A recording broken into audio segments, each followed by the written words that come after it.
नमस्कार, आप सभी का ऑथर हरीश शर्मा में स्वागत है। जब बॉलीवुड और साल 1975 की बात आती है तो हमारे जहन में एक फिल्म जरूर याद आती है, वो है शोले।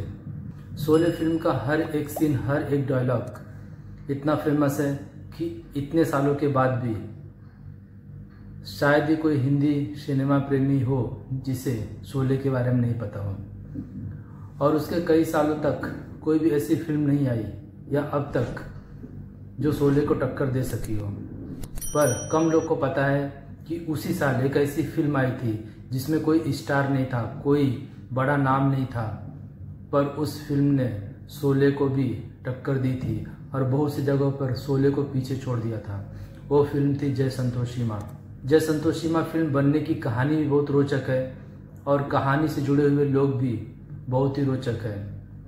इस फिल्म ने जितना नेम और फेम दिया, उसमें काम करने वाले कलाकारों को उतना बर्बाद भी कर दिया। और ऐसा कहा जाता है कि ये फिल्म श्रापित थी। अब कैसे, चलिए मैं आपको बताता हूँ। साल था 1975।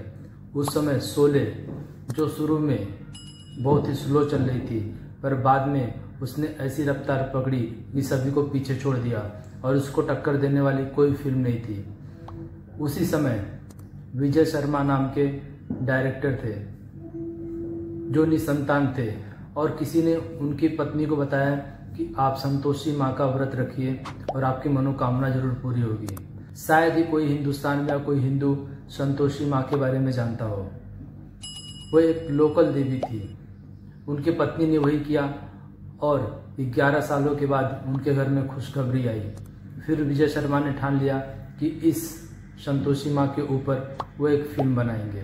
वो फिल्म लेकर वो कई प्रोड्यूसर के पास गए, पर उन्हें निराशा हुई। लोगों का यही कहना था कि एक ऐसी लोकल देवी जिन्हें कोई नहीं जानता, उनके ऊपर फिल्म बनाकर पैसा नहीं डुबाना है। अगर बनाना तो आप किसी ऐसे भगवान के ऊपर फिल्म बनाएं जिनको लोग जानते हैं।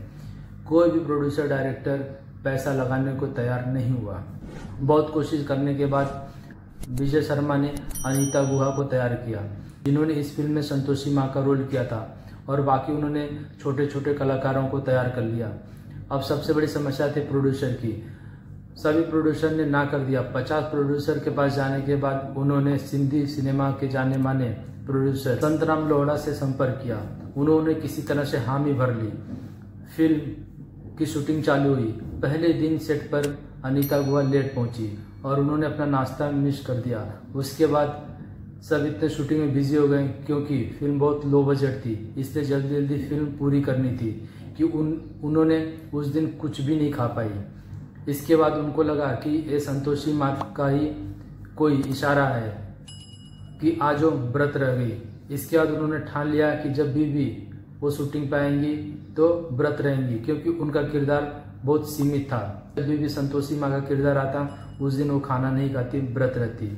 किसी तरह फिल्म की शूटिंग पूरी हुई।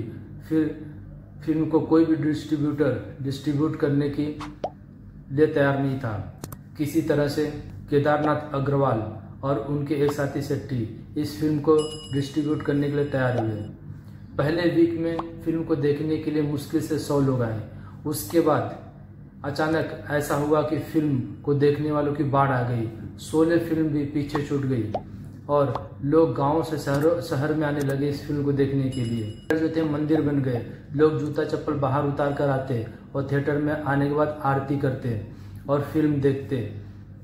इस फिल्म ने इतना तहलका मचाया कि मैं तो आरती उतारी संतोषी माँ की, ये भजन तब नहीं आज भी उतना ही फेमस है जितना तब हुआ था। इस फिल्म ने करोड़ों कमाए, सारे रिकॉर्ड तोड़ दिए, नेम और फेम सब कुछ दिया। पर अचानक किसी ने कहा कि फिल्म श्रापित है, और कुछ समय के बाद यही हुआ। उस फिल्म में काम करने वाले जुड़े हुए हर लोगों के साथ दुर्घटनाएं हुई। सबसे पहले अनीता गुहा, वो बीमार हुई और उनको ऐसी एक बीमारी लगी जिसकी वजह से उनका चेहरा पूरी तरह से खराब हो गया। इतना बदसूरत हो गया कि वो कभी घर से बाहर निकली नहीं और उनका पूरा करियर खत्म हो गया।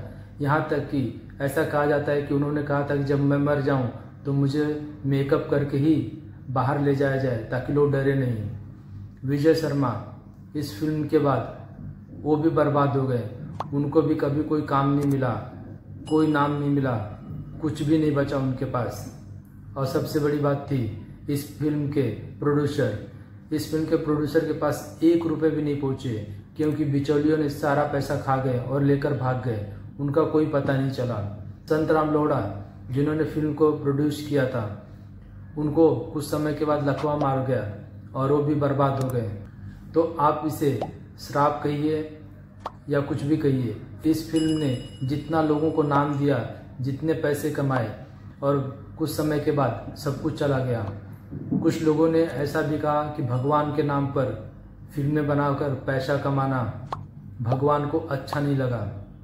यही कारण थी कि लोगों के साथ ऐसी घटनाएं हुई। पर कुछ भी हो, एक ऐसी देवी, लोकल देवी को लोग पूजने लगे और जानने लगे जिनको पहले कोई नहीं जानता था। तो आप इस फिल्म के बारे में क्या सोचते हैं? क्या फिल्म से जुड़े लोग इसलिए बर्बाद हो गए क्योंकि उन्होंने भगवान का नाम इस्तेमाल कर कमाई करने की कोशिश की, या उन फिल्म के साथ उनकी यानी संतोषी माँ के साथ उनकी आस्था जुड़ी थी और वो चाहते थे कि ये नाम सभी को पता चले? आपका इस बारे में क्या विचार है? कमेंट जरूर करके बताइए।